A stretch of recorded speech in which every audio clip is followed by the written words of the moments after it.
안녕하세요 여러분, 반갑습니다. 이재원입니다. 이번 시간에 여러분들과 함께 배울 내용은 법치주의입니다. 여러분들, 법치주의가 무엇일까요? 그렇죠, 법으로 나라를 다스린다. 이번 시간에 배울 내용은 이 법치주의가 만들어지는 과정을 통해 법치주의가 갖는 특징을 배워보도록 하겠습니다. 자, 그러면 법치주의, 이 법치주의는 언제 시작이 되었을까요? 그렇죠, 법치주의는 보통 18세기부터 법치가 시작이 되었다라고 봅니다. 자, 그럼 왜 18세기일까요? 18세기는 근대의 시작점입니다. 이 근대가 시작되는 역사적 사건 중에 가장 대표적인 것이 시민혁명이죠. 즉, 일반 시민들이 이전에 있던 왕 그리고 황제를 몰아내고 시민들이 정치를 이끌어가는, 즉 국가를 이끌어가는 정치의 주체가 되는 역사적 사건입니다. 자, 그러면은 시민들이 혁명을 일으키게 된 이전에는 어떤 문제가 있었을까요? 자, 이 18세기 이전에는 아까 말했듯이 왕이나 황제가 나라를 다스렸습니다. 이렇게 왕과 황제, 사람이 다스린 거죠. 사람이 나라를 다스렸다라고 해서 뭐라고 부르냐면 인치라고 부릅니다. 물론 이 인자는 사람 인자고요. 그래서 사람이 나라를 다스리는데 이게 어떤 문제가 있습니다. 물론 우리가 알고 있듯이 왕과 황제 중에는 성군이 있습니다. 하지만 반대로 복군도 있었겠죠. 자, 결국은 사람이 나라를 다스린다는 건 왕과 황제가 누구냐에 따라서 국민의 생활이 달라질 수 있었다는 겁니다. 특히 시민혁명이 일어나기 이전의 황제 국가들, 왕이 있던 국가들은 특징이 제대로 통치를 하지 못했어요.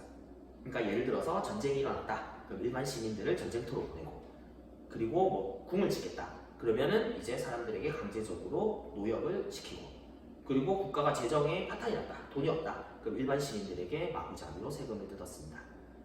자, 이렇게 되다 보니 일반 시민들의 자유와 권리가 보장될 리가 없었겠죠. 자, 결국은 이 시민혁명이 일어나게 되면서 왕과 귀족을 쫓아내면서 결국 무엇을 요구하느냐? 자유와 권리를 보장하기 위한 방안, 그 통치 방안이 이제 시민혁명 이후에 만들어지고 거기에서 법치주의가 시작되는 겁니다. 즉, 시민혁명을 일으킨 시민들이 왕과 황제처럼 통치하지 않고 객관화된 기준을 통해서 통치를 하겠다는 거죠.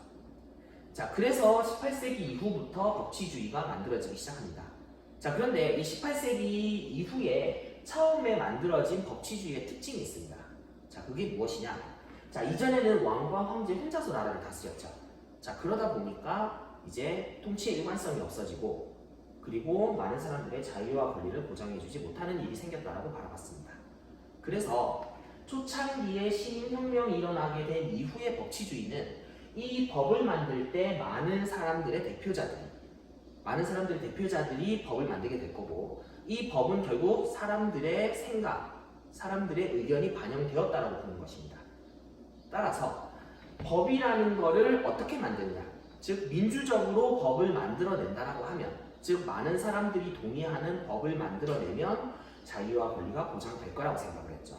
그래서 초창기에 시민혁명 이후에 나타난 법치주의의 형태가 바로 뭐냐면 형식적 법치주의가 되는 것입니다.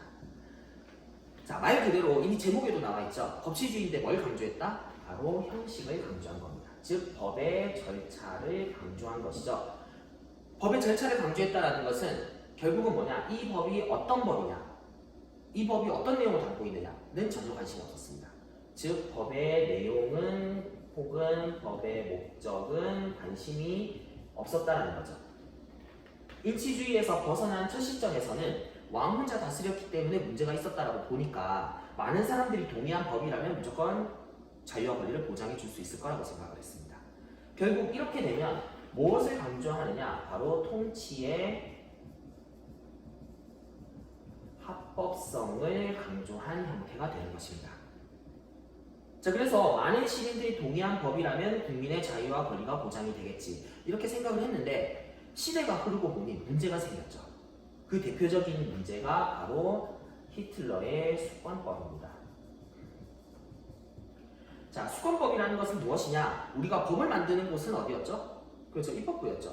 의회. 의회가 법을 만들고 행정부가 법을 집행하는데 이 수권법은 행정부가 법을 만들 수 있는 권한을 달라는 것이었습니다. 그래서 수권법이 제정이 되면 결국은 히틀러가 포함된 행정부가 법을 만들고 법을 집행하게 되는 것이죠. 그런데 놀라운 사실은 이 수권법을 사람들이 동의를 했다는 것입니다. 자, 이렇게 되니까 결국은 히틀러가 우리 다 알고 있죠. 히틀러는 정치적으로 무엇을 했죠? 그렇죠. 사람들의 의견을 무시한 독재가 이루어졌죠. 독재가. 자, 그런데 이 독재는 무력을 통해서 이루어졌나요? 아니죠. 사람들의 동의에 의해서 이루어졌죠. 그래서 이 독재는 무슨 독재라고 부르냐면 합법적 독재라고 얘기를 하는 것입니다. 합법적 독재. 결국은 무력에 의한, 우리가 흔히 알고 있는 무력에 의한 독재가 아니라 국민의 동의를 얻은 독재가 이루어졌다는 겁니다. 자, 그랬더니 결국 어떻게 됐어요? 많은 사람들이 죽고 인권 침해 당하고 2차 세계대전도 일어나게 되었죠. 자, 그래서 사람들이 이제 깨닫게 됩니다. 내용을 무시하고 많은 사람들이 동의하면 무조건 국민의 자유와 권리가 보장이 되겠지. 틀렸다는 거죠. 자, 그래서 이제 오늘날에는 이 형식적 법치주의가 무엇으로 바뀌느냐? 바로 실질적 법치주의로 바뀌게 되는 것입니다.